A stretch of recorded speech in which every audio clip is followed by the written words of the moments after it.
At a family barbecue, my aunt asked my husband about the secret to a long marriage. He replied, "No secret.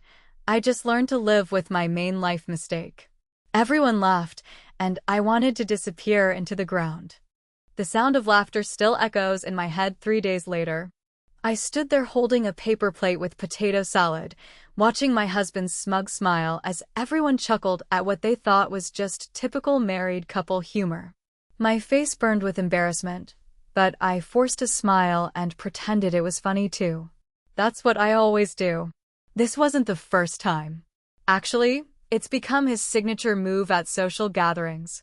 Last month at our neighbor's housewarming party, someone complimented us on lasting 15 years together. His response? Well, when you make a mistake this big, you have to stick with it. More laughter.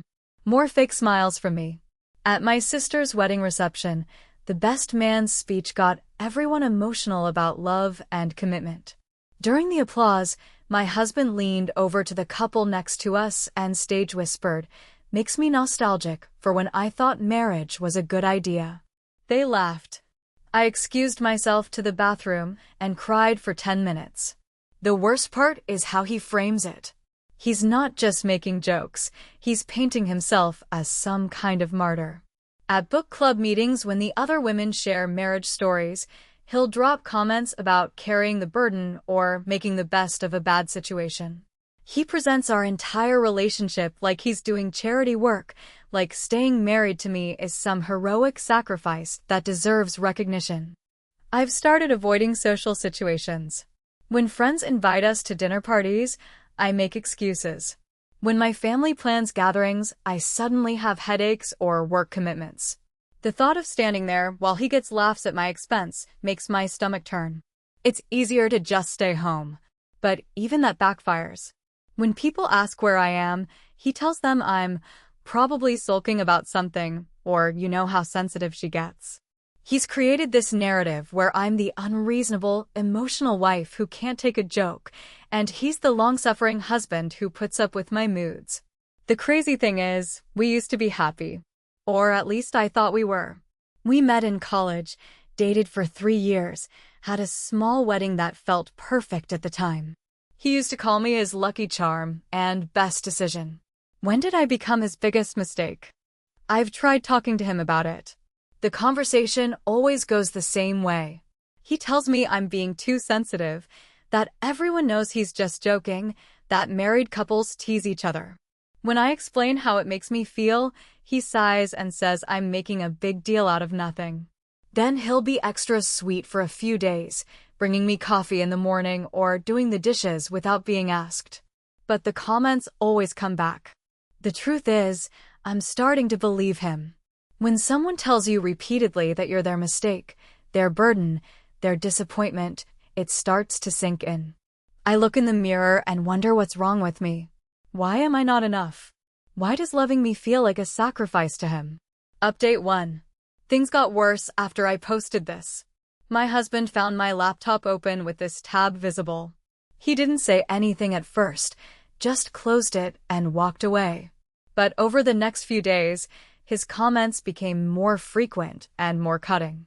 At the grocery store, the cashier made small talk about how nice it must be to shop together as a couple. He responded with, "Well, someone has to make sure she doesn't bankrupt us." The cashier's smile faded, and I wanted to disappear between the cereal boxes. During a video call with his parents, his mom mentioned how proud she was of both of us. He laughed and said, "Well, you raised me right, but I can't take credit for this one." His parents looked uncomfortable, and I muted myself so they wouldn't hear me crying. But the breaking point came at my workplace. We were having a staff appreciation dinner, and spouses were invited. I was actually excited because I'd been promoted recently and wanted to celebrate. Several colleagues complimented my work and mentioned how lucky he must be to have such a dedicated wife. His response still makes me sick. Lucky? I guess that's one way to look at it. I always tell people I'm a cautionary tale about settling too early. The table went silent. My principal looked mortified. I excused myself and spent the rest of the evening in the parking lot. That night, I couldn't sleep. I kept thinking about the faces of my colleagues, the pity in their eyes. These are people I work with every day, people who respected me professionally. Now they think my own husband sees me as a mistake he settled for. I started noticing other things too. When we're alone, he's not cruel exactly, but he's distant. He scrolls through his phone during dinner, gives one-word answers to my questions, acts like spending time with me is a chore. The public humiliation is just the tip of the iceberg. I found myself checking our joint bank account obsessively, making sure I had enough money saved for an emergency. I started keeping important documents in my car. I even researched apartment rentals in the area, just to know what my options were. The thought of leaving terrified me, but staying was starting to feel impossible. The weirdest part was how normal everyone else thought this was. His friends would slap him on the back and joke about being trapped too. My own family would laugh along, telling me I should lighten up. It felt like I was living in some alternate reality where treating your spouse like garbage was considered normal married life. I kept waiting for someone to say something, to tell him his behavior was wrong. But instead, I got advice about having a sense of humor, about not taking things so seriously, about how all marriages have their rough patches. Nobody seemed to understand that this wasn't a rough patch. This was my daily reality. Update 2. Last week, something happened that changed everything. My husband's younger brother was getting married, and we were invited to the bachelor party. Well, the couple's version where wives came along for dinner before the guys went out. The whole evening was awful. Every story, every toast, every conversation somehow became an opportunity for my husband to make me the punchline. When the groom's father gave a speech about finding your perfect match, my husband raised his glass and said, "Here's to perfect matches and learning to live with imperfect ones." Everyone laughed and looked at me expectantly. But something snapped. Instead of smiling and playing along like always, I stood up and said, "You know what? I'm tired of being the joke." The room went dead silent. My husband's face turned red, and he started to say something, but I kept talking. I'm tired of being called a mistake. I'm tired of being treated like I'm some burden you heroically carry. I'm tired of pretending this is normal or funny or okay. My voice was shaking, but I couldn't stop. I'm a good person. I'm a good wife. I don't deserve this. I grabbed my purse and walked out. Behind me, I could hear the uncomfortable silence. Then my husband's voice trying to smooth things over with jokes about hormones and emotional women. I kept walking. I drove to my sister's house and stayed there for 3 days. She was amazing. She listened. She held me while I cried, and she didn't try to convince me to go back. For the first time in years, I felt like someone was actually on my side. My husband called constantly. First, he was angry, saying I'd embarrassed him in front of his family. Then he tried guilt, saying I was overreacting and ruining his brother's celebration. Finally, he started apologizing, saying he didn't realize how much it bothered me. But here's the thing that really opened my eyes. His brother's fiancée called me. She said watching me walk out was the bravest thing she'd ever seen. Then she told me something I'll never forget. She said she'd been dreading marrying into the family because she'd seen how my husband treated me and assumed that's what marriage looked like. That conversation broke my heart and changed everything. I realized that all these years, I'd been setting an example for younger women in our family. I'd been showing them that love means accepting disrespect, that marriage means being grateful for scraps of basic decency. When I finally went home, my husband was waiting with flowers and apologies. He promised to change, swore he'd never make those comments again, said he finally understood how much he'd hurt me. And for a moment, I wanted to believe him so badly. But then I remembered something.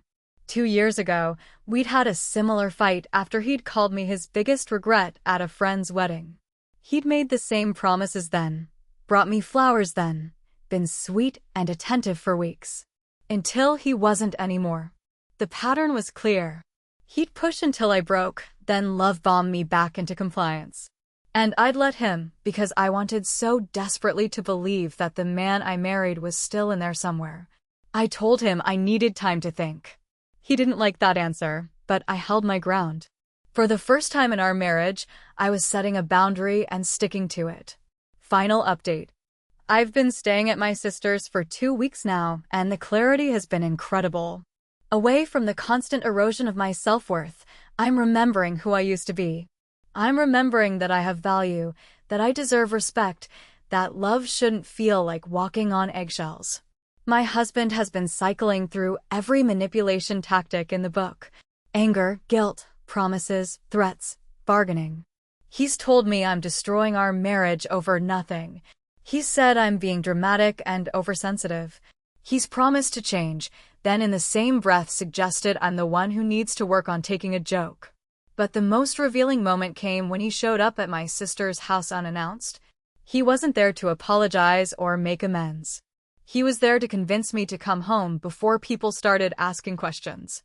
He was worried about his reputation, about what people would think if they knew his wife had left him. That's when I realized that everything he'd done, all the public humiliation, all the jokes had been about his image, not about us. He'd been building a narrative where he was the victim and I was the problem, so that if anything went wrong, he'd already have everyone's sympathy. I found out later that he'd been telling people I'd had some kind of breakdown, that I was going through a difficult time and needed space. Even my leaving was being rewritten as evidence of my instability rather than a response to his behavior. The divorce papers were filed yesterday. I'm not going to lie, it's terrifying. I'm 36 years old, starting over, facing the judgment of people who think I'm throwing away a perfectly good marriage.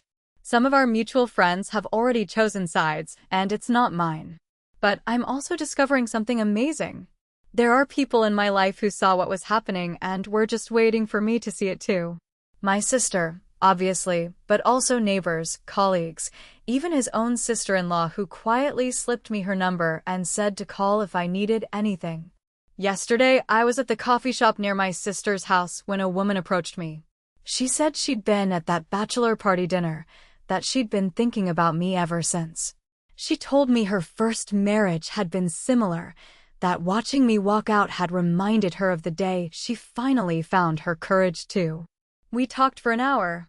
She's remarried now, happier than she ever thought possible. She told me something that stuck with me. You think you're giving up on love, but you're actually making room for it. I don't know what comes next. I'm scared about being alone, about dating again, about what people will say. But I'm also excited in a way I haven't been in years. I'm excited to find out who I am when I'm not constantly managing someone else's ego. I'm excited to be around people who actually enjoy my company instead of treating it like a burden. The most surprising thing has been the reaction from my students. Word got around that I was going through a divorce, and several of my teenage girls have come to me with questions about relationships and self-worth. They've been watching me longer than I realized, and apparently, they'd noticed that I seemed sad a lot. One girl told me she was proud of me for leaving. She said she'd grown up watching her mother accept disrespect from her father, and seeing me choose differently had shown her that she didn't have to settle for that. That conversation alone made everything worth it. I'm learning that walking away from someone who treats you like their biggest mistake isn't giving up on love, it's refusing to accept an imitation of it. I'm learning that being alone is better than being with someone who makes you feel alone. The house is going up for sale next month. I'm moving to a smaller apartment across town, starting fresh. It's scary, but it's also the first decision I've made in years that feels completely mine. I keep thinking about that moment at the barbecue when everyone laughed at me being called his main mistake. I wish I could go back and tell that woman standing there with her paper plate that she isn't anybody's mistake, that she deserves better, that it's okay to walk away from people who don't see her value. But I can't go back. I can only go forward. And for the first time in 15 years, I'm excited to see where that leads.